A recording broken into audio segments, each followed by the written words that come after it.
Hello students, myself Vinod Jangid. Twelfth की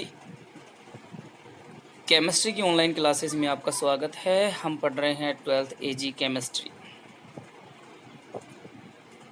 एजी chemistry, ठीक है। इसके अंदर हम पढ़ रहे थे जैविक खाद यानी ऑर्गेनिक मैनर्स।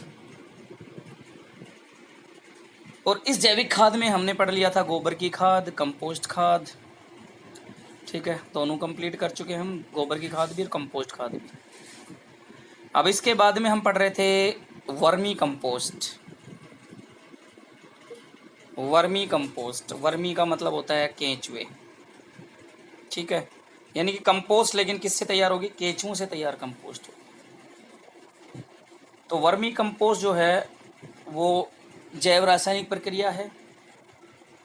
इसके अंदर केंचुए जो होते हैं उनके द्वारा जो है वो कंपोस्ट तैयार की जाती है। इनमें केंचुए डाले जाते हैं जो उसमें नाइट्रोजन, फास्फोरस आदि की पोषक तत्वों की मात्रा को इंक्रीज करते हैं। और इसमें पोषक तत्वों की मात्रा जो है गौण और सूक्ष्म वो भी पर्याप्त मात्रा में पाए जाते हैं। तो हम इस केंचुए की खाद के बारे में अध्ययन कर रहे थे। और केंचुए की खाद जो है वो केंचुओं के द्वारा तैयार की जाती है। और केंचुओं की जो कितनी प्रजातियां होती हैं और क्या होता है वो हमने नेक्स्ट वीडियो में पीछे वाली वीडियो में देखा था हमने कि उसके अंदर केंचुए जो हैं वो लगभग 2500 से लेकर के और 3000 तक की प्रजातियां जो हैं वो प्रकृति के अंदर पाई जाती है केंचुओं की, अर्थवॉर्म की, ठीक है। 2500 से 3000 प्रजातियां पाई जाती हैं। इनमें से भी लगभग 350 जो प्रजातियां होती हैं वो हमारे भारत में पाई जाती हैं। और इन प्रजातियों में से भी लगभग 200 और 93 प्रजातियां जो है वो हमारे भारत में खाद बनाने में यूज की जाती हैं, जो हमने पिछले वीडियो में पढ़ा था, ठीक है। अब इनमें भी कौन से केंचुओं की जातियां जो हैं वो सबसे ज़्यादा यूज की जाती हैं, वो मुख्यतः कौन सी जातियां हैं, इनके बारे में हम अध्ययन करने वाले थे। जिनमें से 3 जातियां केंचुओं की ऐसी हैं, 3 प्रकार के ऐसे केंचुए हैं जिनका सबसे ज़्यादा उपयोग किया जाता है खाद बनाने में, है ना। अब वो कौन कौन से हैं? जिनमें देखो ये 3 केंचुओं की प्रजातियां हैं जिनसे, या 3 केंचुओं के प्रकार हैं जिनसे खाद अधिक मात्रा में खाद बनाने में उपयोग किया जाता है इनका। तो पहला है एपिजिक। पहला प्रकार का जो अर्थवॉर्म है केंचुआ है वो है एपिजिक, ठीक है। इस एपिजिक की क्या विशेषता है वो देखिए आप। ये जो एपिजिक होता है ना, ये भूमि में 1 मीटर की गहराई तक ही जाता है। यानी कि भूमि के अंदर जब जाएगा ना, ये खाद में बनाने के लिए अपशिष्टों के अंदर जाएगा, गहराई में अगर जाता है ये बिल खोद करके, तो ये 1 मीटर की गहराई तक ही जाता है। इससे ज़्यादा गहराई तक नहीं जाएगा, 1 मीटर की गहराई तक जाता है एपिजिक, ठीक है। दूसरी इसकी विशेषता क्या है कि ये कृषि अपशिष्टों को अधिक खाते हैं। जो एपिजिक प्रकार के होते हैं ना केंचुए, ये कृषि अपशिष्ट, जैसे कोई भी कृषि अपशिष्ट हो गया, जैसे मान लो पत्तियाँ, सड़ा गला, वो भी कचरा वगैरह होता है वो। इसके अलावा जैसे कोई भी है इसके पौधों के डंठल वगैरह हो गए, है ना। यहाँ तक कि कुछ मात्रा में गोबर भी डाली जाती है, ठीक। तो इस प्रकार से जो कृषि अपशिष्ट जितने भी होते हैं उनको ज़्यादा मात्रा में खाता है, ये अधिक मात्रा में खाता है। वर्मी कंपोस्ट बनाने में इन केंचुओं का अधिक उपयोग किया जाता है। क्यों? क्योंकि एक तो ये 1 मीटर की गहराई तक ही जाते हैं, और दूसरा कृषि अपशिष्टों को अधिक मात्रा में खाता है। अब कृषि अपशिष्ट अधिक मात्रा में खाएगा तो सीधी सी बात है, उससे जो खाद के रूप में जो उनसे पच करके आएगा, वो जो भी पच करके आएगा अपशिष्ट, वो खाद के रूप में तैयार होकर के आएगा, अधिक मात्रा में खाद बनेगी, उपयोगी बनेगी। तो इसलिए वर्मी कंपोस्ट बनाने के लिए इस केंचुए का अधिक उपयोग किया जाता है, क्योंकि ना तो ज़्यादा गहराई पे जाएगा और अपशिष्ट को ज़्यादा खाएगा। इनकी कुछ प्रजातियां भी हैं जो निम्न हैं, है ना। इनकी कुछ 1-2 प्रजातियां भी हैं। ये जो प्रजातियां हैं ये है भाई, एक तो है फेरेटिमा, और ये भाई स्क्रीन पे थोड़ा सा वो है, ये देख लें आप, आपकी स्क्रीन पे सही आएगा। एक आइसिनिया फोएटिडा कुछ ऐसा है। तो आइसिनिया फोएटिडा जो है वो हमारे यहाँ पे राजस्थान में बहुत ज़्यादा पाई जाती है। और ये फेरेटिमा क्या है, ये भी हमारे राजस्थान में पाई जाती है।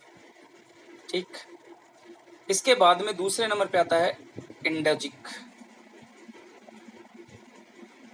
इंडोजिक, अब देखो इंडोजिक केचुए किस प्रकार के होते हैं, इनकी क्या विशेषता है। ये इंडोजिक प्रकार के जो केचुए होते हैं ना, जो भूमि होती है ना उसमें गहराई तक जाते हैं और सुरंग बनाते हैं। मतलब भूमि में गहराई तक चले जाते हैं, 1 मीटर से भी ज़्यादा, 3 मीटर तक की गहराई तक चले जाते हैं और उसमें सुरंग बना देते हैं। ये लगभग 3 मीटर की से अधिक की गहराई तक अंदर प्रवेश करते हैं, यानी कि 3 मीटर से भी गहरी सुरंग बना देते हैं। तो ये कृषि अपशिष्ट को कम खाते हैं और मिट्टी को ज़्यादा खाते हैं। तो जो कृषि अपशिष्ट खाएगा और मिट्टी को ज़्यादा खाएगा तो पोषक तत्वों की मात्रा कम देगा, सीधी सी बात है, और अधिक गहराई तक जाते हैं। इसलिए इन केंचुओं का जो उपयोग है ना, इंडोजिक का, इसका सामान्यतः उपयोग किया जाता है ना, वो जल निकास में किया जाता है भाई। जैसे वहाँ पे खाद वाद में जैसे पानी वानी भर गया और कुछ भर गया तो इसके लिए वो सुरंग बना देंगे, पानी जो है नीचे से होकर के निकल जाएगा। इसलिए जल निकास के लिए इनका उपयोग ज़्यादा किया जाता है। तो इनकी जो विशेषता वो क्या होती है कि अंदर तक गहराई तक जाते हैं, 3 मीटर की सुरंग बना देते हैं, तो जल निकास में इसका उपयोग किया जाता है। कमी क्या होगी, अपशिष्ट को कम खाते हैं, मिट्टी को ज़्यादा खाते हैं, तो पोषक तत्व तो कम देंगे। ठीक है। इसके बाद में नंबर 3 पे आता है भाई डायोजिक। और डायोजिक प्रकार के जो केंचुए होते हैं, ये केंचुए इन दोनों प्रकार के होते हैं। मतलब ये केंचुए एपिजिक और इंडोजिक दोनों के ही मिले हुए रूप होते हैं, यानी दोनों के ही बीच के होते हैं भाई। ना तो ज़्यादा भूमि में गहराई तक भी नहीं जाएंगे ज़्यादा, और अपशिष्टों को भी ना ज़्यादा खाते हैं ना कम खाते हैं। तो ये भूमि में गहराई, मतलब ये 1 से 3 मीटर की गहराई तक भी पाए जाते हैं, यानी कि ज़्यादा गहराई भी नहीं, लेकिन 1 से 3 मीटर तक गहराई भी पाए जाते हैं।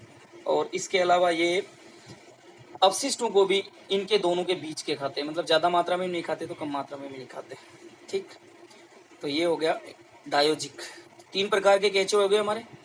एक तो हो गया एपिजिक, केवल 1 मीटर की गहराई तक जाते हैं, कृषि अपशिष्टों को ज़्यादा खाते हैं। ठीक है। फिर दूसरा जो हमारा हो गया वो है डायोजिक। ये केंचुए जो होते हैं वो गहराई तक जाते हैं, 3 मीटर की गहराई तक लगभग चले जाते हैं और अपशिष्टों को कम खाते हैं। इसलिए इनका उपयोग जो है ना जल निकास के लिए किया जाता है। और डायोजिक जो होते हैं वे दोनों प्रकार के होते हैं, यानी कि दोनों के बीच के होते हैं, ना ज़्यादा अपशिष्ट को खाते हैं और ना कम खाते हैं, और ना ही ज़्यादा गहराई में भी इतने नहीं पाए जाते हैं। ठीक। और इनमें सबसे ज़्यादा उपयोग किया जाने वाला जो केंचुआ है वो एपिजिक। तो ये हो गए केंचुओं के प्रकार, टाइप ऑफ केंचुए। अर्थवॉर्म। राजस्थान की परिस्थितियों में आइसिनिया फोएटिडा ये प्रजाति है जो राजस्थान की जलवायु में अच्छी पाई जाती है, आइसिनिया फोएटिडा। तो राजस्थान की जो परिस्थितियाँ हैं उसके अंदर आइसिनिया फोएटिडा जो प्रजाति है वो सबसे उपयुक्त रहती है, सबसे उत्तम प्रजाति पाई जाती है राजस्थान में। ठीक है। इन जो आइसिनिया फोएटिडा है, इनकी जो लंबाई होती है ना वो लगभग 3 से 4 इंच की होती है, और वजन जो होता है उसका आधा ग्राम होता है। आधे ग्राम के तो होते हैं वजन में, और 3 से 4 इंच की इनकी लंबाई होती है। ये जो ज़्यादातर केंचुए होते हैं रेड कलर के होते हैं, लाल रंग के होते हैं सामान्यतः ये केंचुए। कौन से? आइसिनिया फोएटिडा। ये 90% कार्बनिक पदार्थों और 10% मिट्टी को खाते हैं, यानी कि ज़्यादा मात्रा में कार्बनिक पदार्थों को खाते हैं और कम मात्रा में मिट्टी खाते हैं, यानी कि एपिजिक प्रकार के ये केंचुए। ये केंचुए जो होते हैं ना वो उपयुक्त परिस्थितियों में 3 से 4 सप्ताह में वयस्क हो जाते हैं, यानी कि 3 से 4 सप्ताह लगते हैं, यानी कि 1 महीने में लगभग ये वयस्क हो जाते हैं और वयस्क होकर के प्रजनन करने लग जाते हैं। जो ये आइसिनिया फोएटिडा है 1 महीने में वयस्क होकर के, जवान होकर के और प्रजनन करने लग जाते हैं, यानी कि अपने समान केंचुए उत्पन्न करने लग जाते हैं। और लगभग एक केंचुआ जो ना वो 6 माह में 251 जो नए केंचुए ना वो पैदा करता है।